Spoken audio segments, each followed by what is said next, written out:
Hello, I am S.K. Tiwari, Department of BCA, JLN College, Chakradharpur. Today, in my lecture notes, we are discussing about the concept of scheduler, which comes under BCA and BSCIT semester 3rd. So now, let us understand what is a scheduler.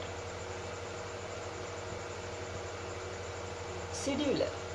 Actually, it is a criteria that it selects the job from secondary memory to main memory and then allocate to CPU for further process to run. Scheduler also handles process scheduling in various ways. Just you see the diagram. Here so many jobs are there: J1, J2, J3, J4, J5. All these are present in the secondary memory. From here, picks the job and put it into the main memory or the system for further allocation of CPU.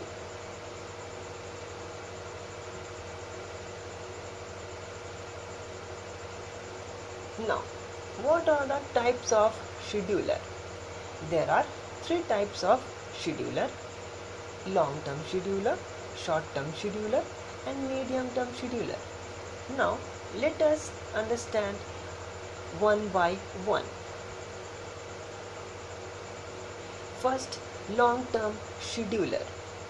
The another name of long-term scheduler is job scheduler, as because it selects a job from job pool or secondary memory and picks a job from here and put it into the main memory. That is from a new state to a ready state. In long-term scheduler, since processes are not rapidly created, therefore it operates less frequently. In long-term scheduler, it also controls the degree of multi-programming.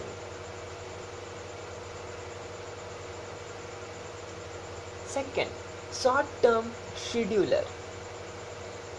It selects one of the process from a ready state to a running state.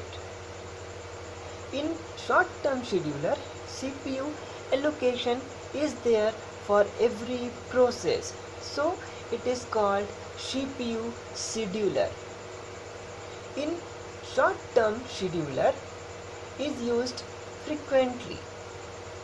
Short-term scheduler is much more faster than long-term scheduler and medium-term scheduler. Third and last, medium-term scheduler. In medium-term scheduler, the process after executing for a short while, it goes into the waiting state for some input-output operation. At the time that process is waiting means it is in suspended form.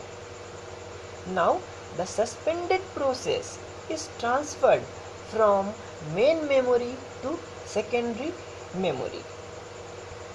After completion of the I/O operation, the suspended process can be reloaded into the ready state for further execution. Transferring of the suspended process from main memory to secondary memory is called swap out, and bringing them back from secondary memory to main memory is called swap in. The whole process of transferring the swap in and swap out in medium term scheduler is called a swapper. Now, let us understand all of the three schedulers in one diagram. From here, the process creates, that is from a new state. From here, picks a process and put it into a ready state. This is done by a long-term scheduler. In ready state, one of the process picks and put it into the CPU for allocation. This is done by a short-term scheduler. If that process needs some input-output operation, it goes into the waiting state, means it is suspended form. That is, it transfer from main memory to a secondary memory, that is a medium term scheduler. After completion of IO operation, again it reloads into a ready queue for further execution. Suppose a CPU executing some process. At that time, a new process has arrived in the ready state, which has the higher priority order. Then CPU will allocate this higher order of process, and the current running process goes into the waiting state, means swap out, that is from a main memory to a secondary memory. When there is a free space in the ready state, again that process is swapped in the ready state for further execution. Thank you. Thank you. If you have any type of doubt, you can ask me in my WhatsApp number. Thank you.